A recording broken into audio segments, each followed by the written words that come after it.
Good morning, everyone, and welcome to our um, live today. My name is Juliana, and I am part of the Spiritist Society of Ireland. I'll be talking today about the sower parable that is in the Bible, and we're going to talk about uh, the Spiritist view interpretation on the parable. So let's gonna start with our initial prayer. If you can sit comfortably or find yourself comfortable, take a deep breath,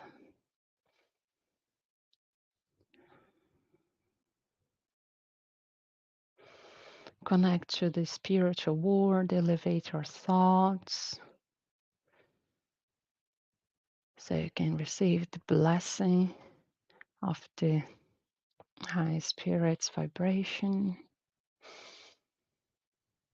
So I'd like to thank the spirituality for being here with us today. Thank you for all the blessing, all the support. I'd like to ask especially for our brother Umberto Vergini that passed away in the last couple of days. He fulfilled his mission here on earth, and now it's back with our brothers in the spirituality. May God and Jesus comfort the heart of the family. And so be it. Okay, so let's start. The soil parable. So the parable of the soil is a parable of Jesus, of course, in the Bible, found in Matthew 13, 123, and Mark 4, 120, and Luke 8, 4 to 15. And the extra canonical gospel of Thomas. So there are many apostles that talk about this parable. So I'm taking here. I'm just gonna remove myself. This is from Mark. The passage from Mark. Let's gonna just go back one because 13. Yes, from Matthew actually. From Matthew. So this passage from Matthew. That the same day Jesus went out to the house and sat by the lake. Such large crowds gathered around him, and that he got into a boat and sat in it, while all the people stood on the shore. Then he told them many things in the parable, saying, a farmer went out to sow his seed. As he was scattering seed, some fell along the path, and the birds came up and ate them, ate it up. Some fell on rocky places where it did not have much soil. It sprang up quickly because the soil was shallow. But when the sun came up, the plants were scorched, and they withered because had no root. Other seed fell among thorns, which grew up and choked the plants. Still other seeds fell in good soil, where it reproduced a crop, 160 or 30 times what was sown. Whoever has ears, let them hear. So, as we know in the Bible, when Jesus talks, he talks in parables because that was the easiest way for the people to to understand him. He couldn't talk about complexity of the universe, things that we know nowadays for science. He couldn't talk about this. He needs to do in the way. And this is when he talk about the soil. It's actually how the farmers went to sow. At that time, in there, the tools of farming were really rudimentary. There were not no machines, or they were not much advanced. So the way they would waste a lot of seeds because they have to throw seeds everywhere. And that was a good parable to show this, to tell him, to tell them about the seeds, the soil, and how this went. And in that way, we all understand that thing, and it was much easier for them to understand. And let's gonna take this deeply now that we live nowadays and we understand a little bit more about Jesus' messages. You know, the parable of the sower truly represents the various way in which we may make use of the teachings from the New Testament, and that's basically it. It's how we're gonna make use of the words, and one of the things he said is, whoever has ears, let them hear. You know, it's not just hear like listening. It's hear and put in practice, listen, put in practice. How much can you put in practice what Jesus is teaching, and why we do that. So we're gonna get all this here.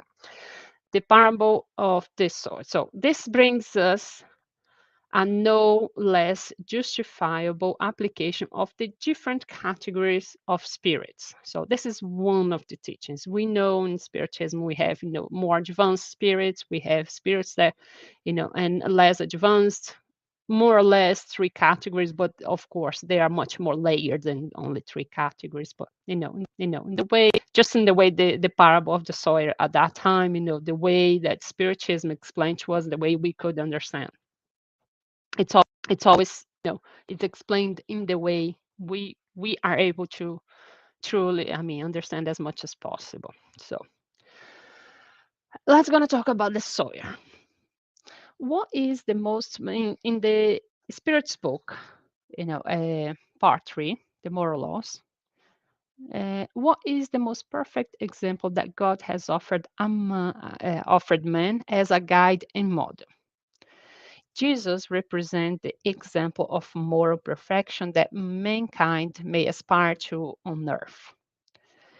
God offers him as the most perfect model, and his teachings represent the best expression of God's law because he was animated by the divine spirit and was the purest being to ever appear on the planet.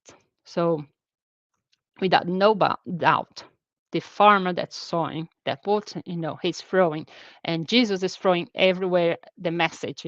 His message was so powerful that it's still today, more than 2,000 years, we're still talking about, it was a really powerful message. So he was the sower, the one that, spread the seeds,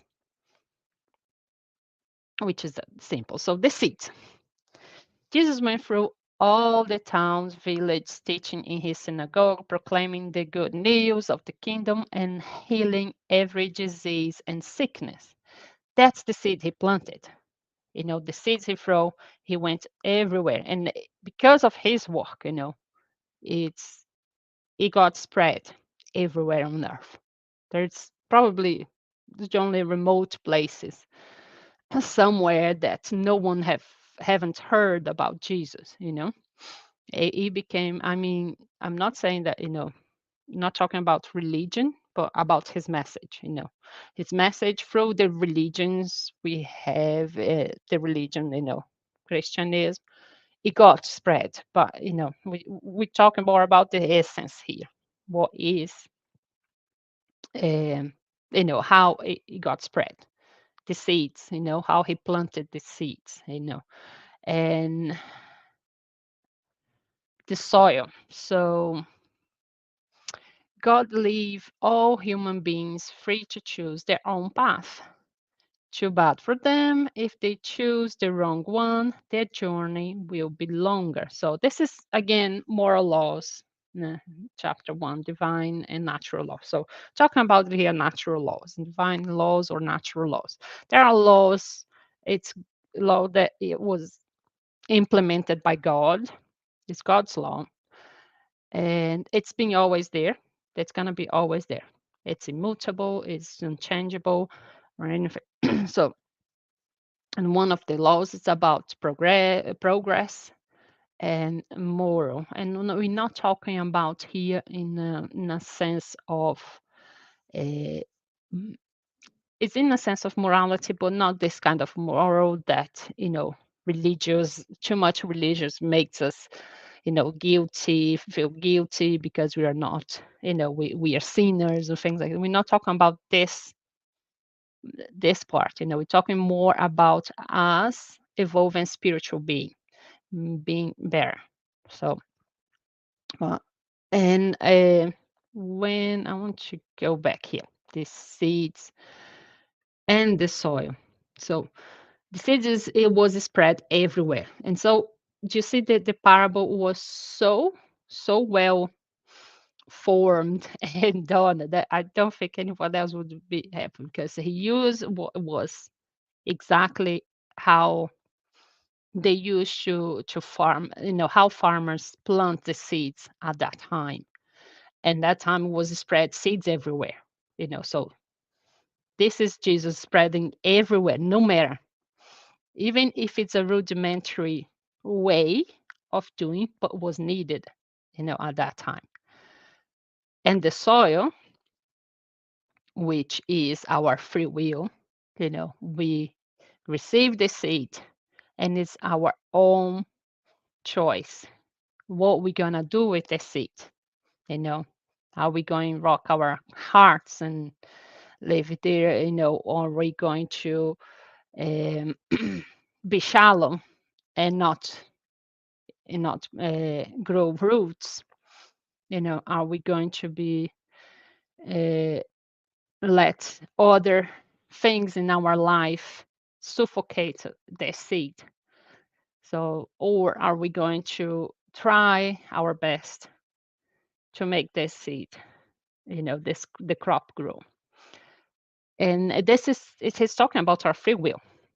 That's it. We are in control of what we do with our lives. Now, in the moral laws and the progress, there is we're going to talk about the progress because there's two big laws, the moral law and the progress law, involved in this parable. So if we choose the wrong path, or the path that, there's only one right path, and it's still difficult as well. So we're gonna take longer, you know to complete our journey. And what is our journey? What we said back here, um, may represent various way. Yeah, yeah. Jesus example. So, man, perfect that kind. I think it's more. Sorry, it's more a little bit, but our journey, is actually to. Yeah, not here.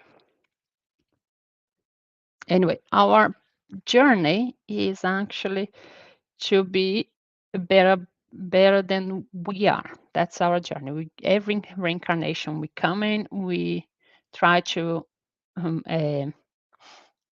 evolve spiritually, you know, evolve our morals. Again, morals, not talking about, sinning or, going to hell, those things that religiosity actually planted in, throughout the years. It's us being making every time we come here a better version of ourselves. That's our mission, to be better. And being better is tackle selfishness. So in some way, our journey is should be less selfish every time, and it's hard. It's not something we do easily. So that's why we often choose the wrong path. And I'm not talking about wrong path, choosing the wrong path and that it gonna get you to hell or thing. In spiritism, we don't have this division between, oh, if you're good, you go to heaven, and if you're bad, you go to hell. No, there's no. It's much more complex than this black and white. So we're talking about here our journey to moral perfection, just like Jesus. And believe me, we're gonna get there. But seeing Jesus, how perfect he was, we can say, oh, yes, we are on the long way. But God, in his infinite kindness, he gives all the chances we need. For some of us, it's going to take longer. For others, it's going to be shorter. Now, it's going to continue. So we talk the soil. Do we not find symbolizing neat those who are only attracted to material phenomena from which they are unable to learn anything because they are only see it as an object of curiosity? Does it not show us those who seek the brilliance of spirit communication merely to interest themselves as long as it satisfies their imagination, and who, after listening to the message, continue to be just as cold and indifferent as they were before? Then there are those who considers the advice very good and admire it, but only apply it to others and never to themselves. So that's the paths, the the paths that we take. Sometimes to attach it to material phenomena, to we know this attachment to material things, phenomena, things like this. It's not the way. It's not the way for you to grow spiritually. It's you need it. We need it. We live in a material world. We need it. We should not give the most importance. There is more important things than material things. From uh, or those ones who are so um,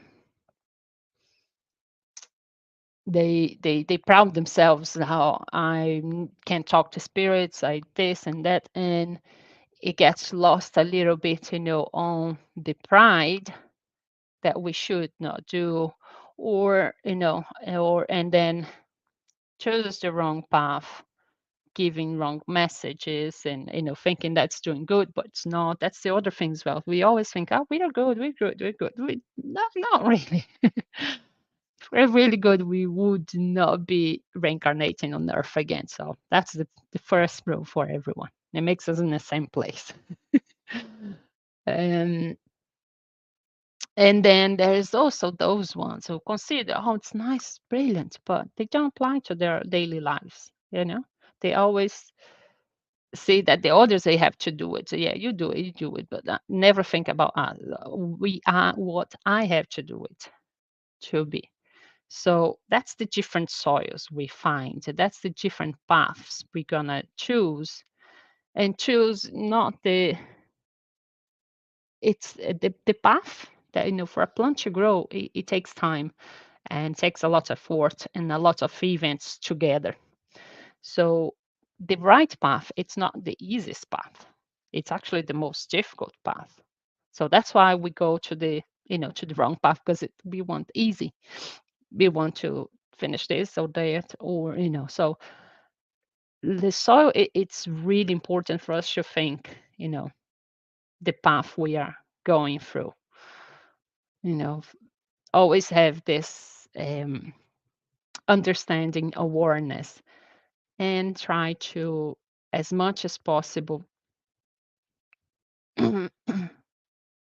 consciously, and that's why it's something between you and God, not it's between me and God. No one else needs to be, because then we can be free to talk every darkness we have inside us, and if we are aware of the soils, the different soils, it's easier for us to choose the right path, even knowing that's going to be difficult path. Anyway, so talking about the fertile soil represents a more mature and receptive heart for the gospel of Jesus. And when we say gospel of Jesus, we say Jesus' message. As simple as that. That's what we focus in the Spiritism, Jesus' messages.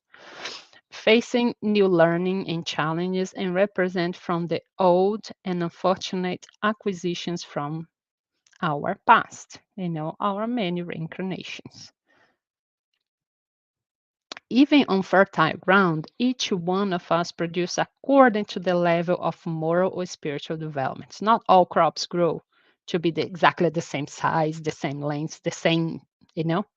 We grow, even in fertile grounds, we grow in different ways. So that's another thing that we have to think. We should not think about comparing ourselves to others. That each one has your own path. It's gonna be different for everyone and every reincarnation we go. So we have to stop comparing. There's some people that goes a little bit more than us, some people that go a little bit. So we should not feel bad for them, for us, for them. The ones that are less advanced, we should not judge them because we've been there before.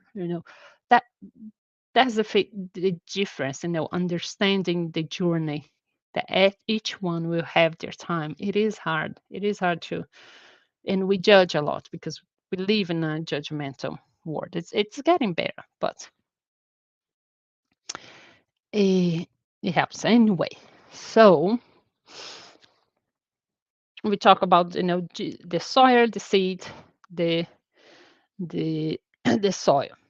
And now let's going to talk about the moral progress because that's what I said. This parable captures the moral, which is having Jesus messages as our tool for self-development, and the moral progress, which is our advancement, spiritual advancement. So in order that we may improve ourselves, God has bestowed upon us precisely what we need, that that which is sufficient and nothing more.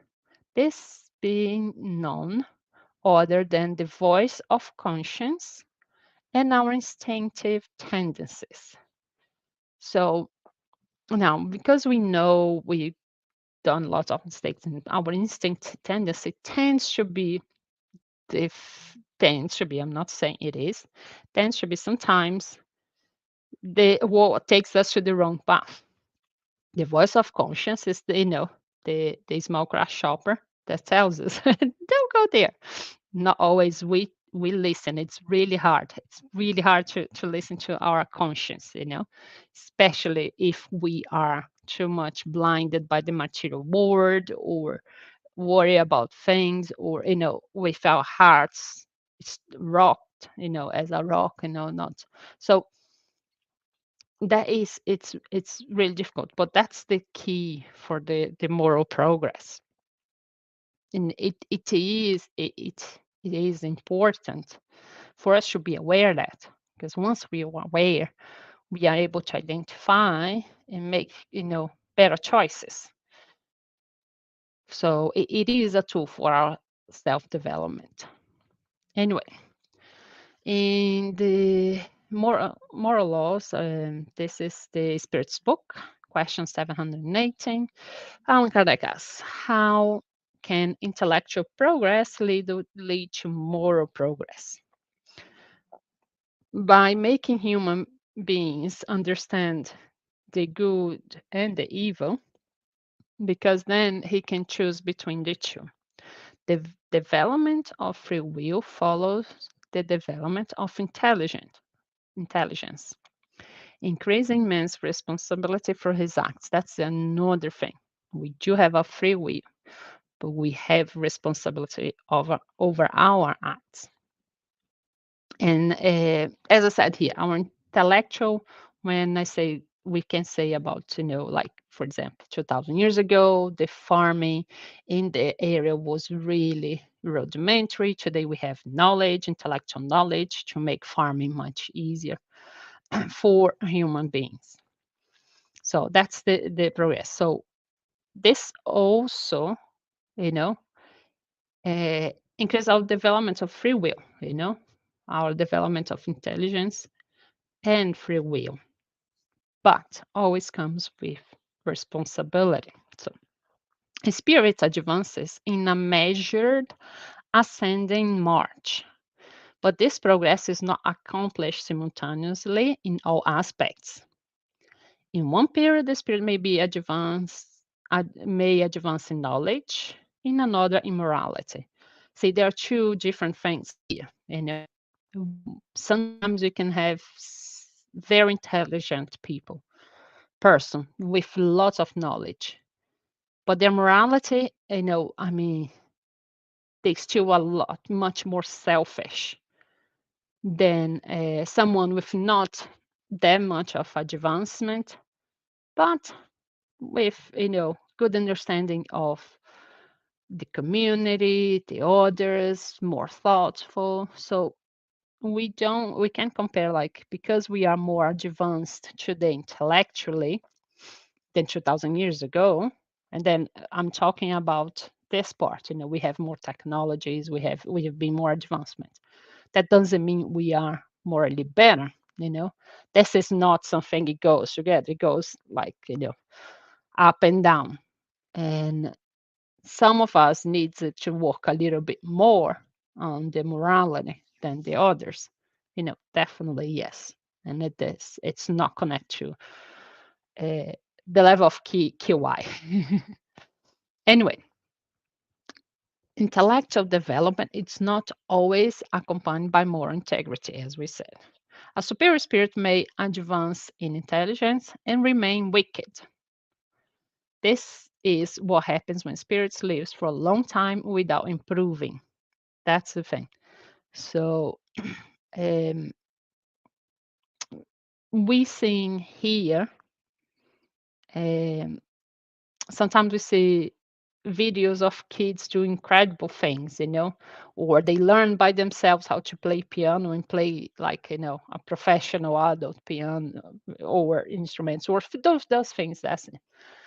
This could be, I'm not saying it is, but this could be a very good example of someone who has lived a long time, but a long, long, long time, that only worked on their intelligence, developing aptitudes and things like this, but didn't work that much.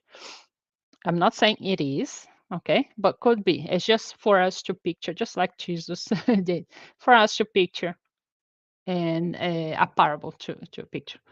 But it still needs to come here and work the morality, because it spent too much time only worrying about intelligence, through the reincarnations.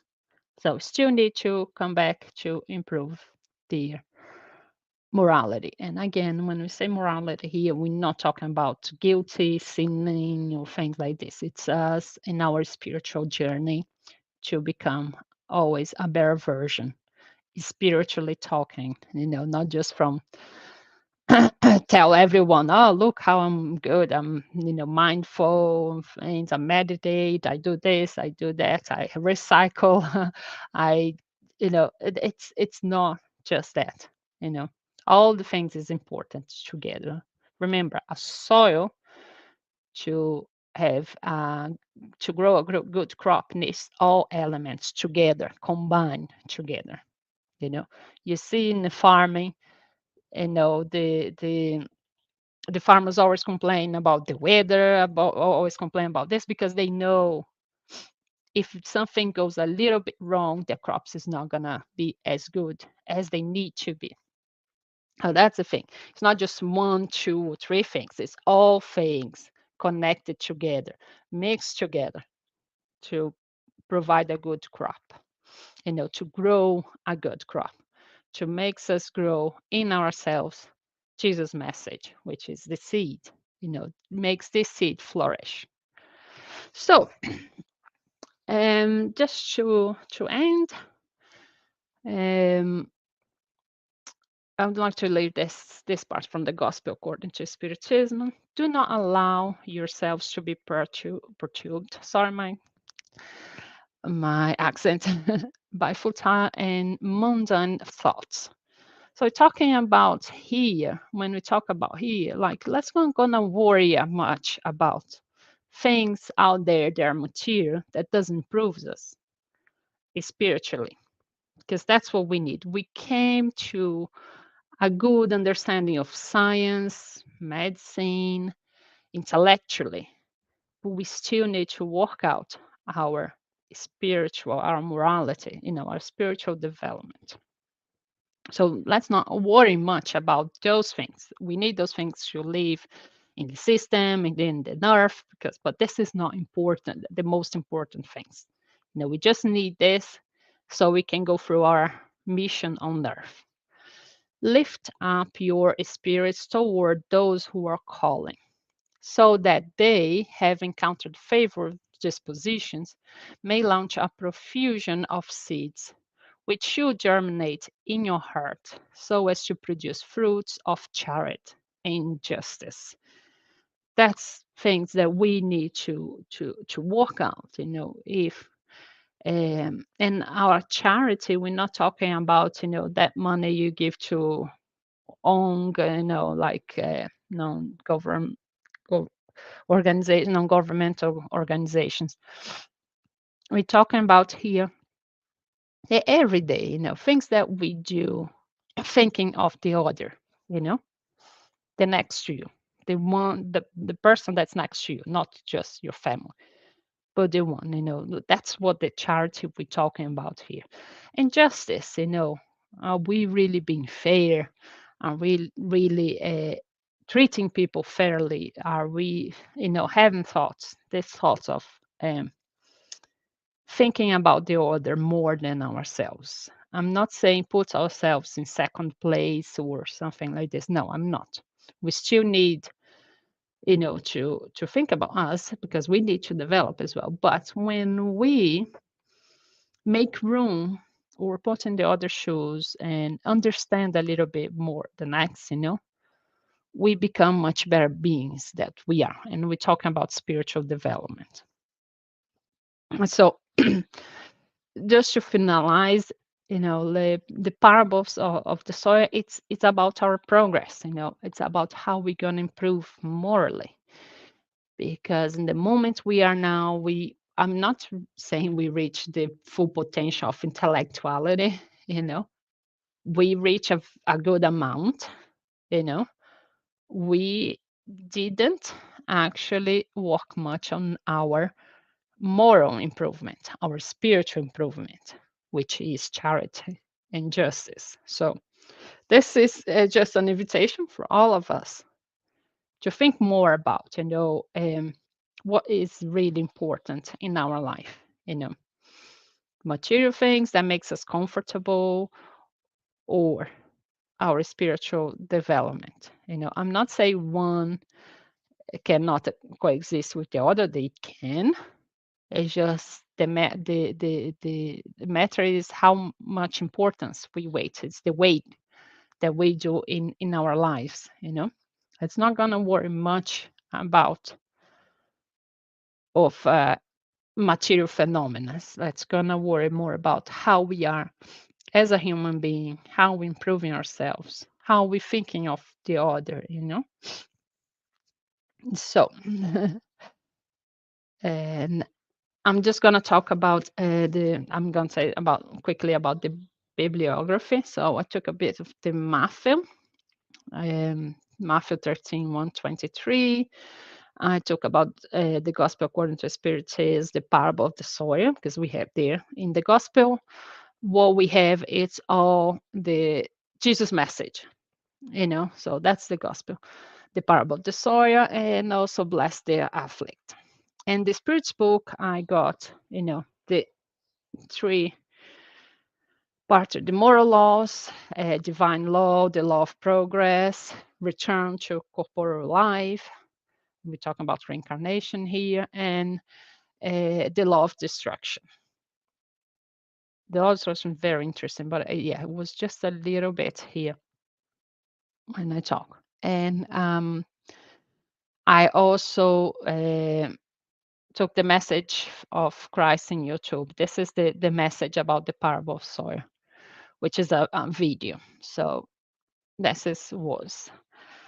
And well, now ending. This is not um, up to date, but our public meetings now it's every Sunday, but like this Sunday it's through Facebook Live. Next Sunday it's going to be in our in person. It's going to be in person meeting in 2A Irish Town in Ringsend. We have our address there in the Facebook page. We still have our talk shows every Tuesday and Thursday at 7:15. The study group. We're gonna see on our Facebook page. We are gathering people for a mediumship course. This is gonna take 2 years. So, in our Facebook, they have the form to subscribe to this course, and that's it. I'd like to thank you for coming here today. I actually forgot to bring me back. I'd like to thank you for being here today, and I'll end our live with the final prayer. If you'd like to close your eyes, take a deep breath, connect with the spirituality, your mentors. Take this time to think for the day of today, for the life you have. I'd like to thank God, Jesus, the spirituality for being here today and blessing us. And once more, I'd like to thank for all the work Umberto Verdini did for us here in Europe. And he may rest in peace with the spirituality. So be it. Thank you very much. See you next time. Bye.